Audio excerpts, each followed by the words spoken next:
ଭାରତର ସବୁ ରାଜ୍ୟ ଏବଂ ରାଜଧାନୀ ରାଜ୍ୟର ନାମ ରାଜଧାନୀ। ଆନ୍ଧ୍ରପ୍ରଦେଶ ରାଜଧାନୀ ଅମରାବତୀ।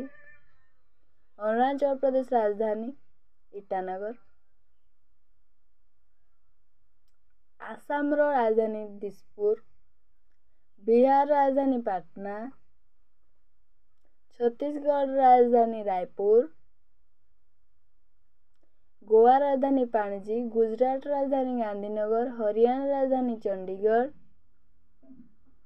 ହିମାଚଳ ପ୍ରଦେଶ ରାଜଧାନୀ ଶିମଲା। ଝାଡ଼ଖଣ୍ଡର ରାଜଧାନୀ ରାଞ୍ଚି। କର୍ଣ୍ଣାଟକ ରାଜଧାନୀ ବେଙ୍ଗାଲୁରୁ।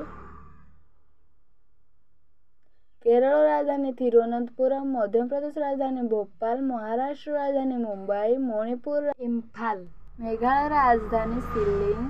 ମିଜୋରାମ ରାଜଧାନୀ ଆଇଜଲ। ନାଗାଲାଣ୍ଡ ରାଜଧାନୀ କୋହିମା। ଓଡ଼ିଶା ରାଜଧାନୀ ଭୁବନେଶ୍ୱର। ପଞ୍ଜାବ ରାଜଧାନୀ ଚଣ୍ଡିଗଡ଼। ରାଜସ୍ଥାନର ରାଜଧାନୀ ଜୟପୁର। ସିକ୍କିମର ରାଜଧାନୀ ଗ୍ୟାଙ୍ଗଟକ୍। ତାମିଲନାଡୁର ରାଜଧାନୀ ଚେନ୍ନାଇ। ତେଲେଙ୍ଗାନା ରାଜଧାନୀ ହାଇଦ୍ରାବାଦ। ତ୍ରିପୁରା ରାଜଧାନୀ ଅଗରତାଲା। ଉତ୍ତରପ୍ରଦେଶ ରାଜଧାନୀ ଲକ୍ଷ୍ନୌ। ଉତ୍ତରାଖଣ୍ଡ ରାଜଧାନୀ ଦେହରାଦୁନ। ପଶ୍ଚିମବଙ୍ଗ ରାଜଧାନୀ କୋଲକାତା।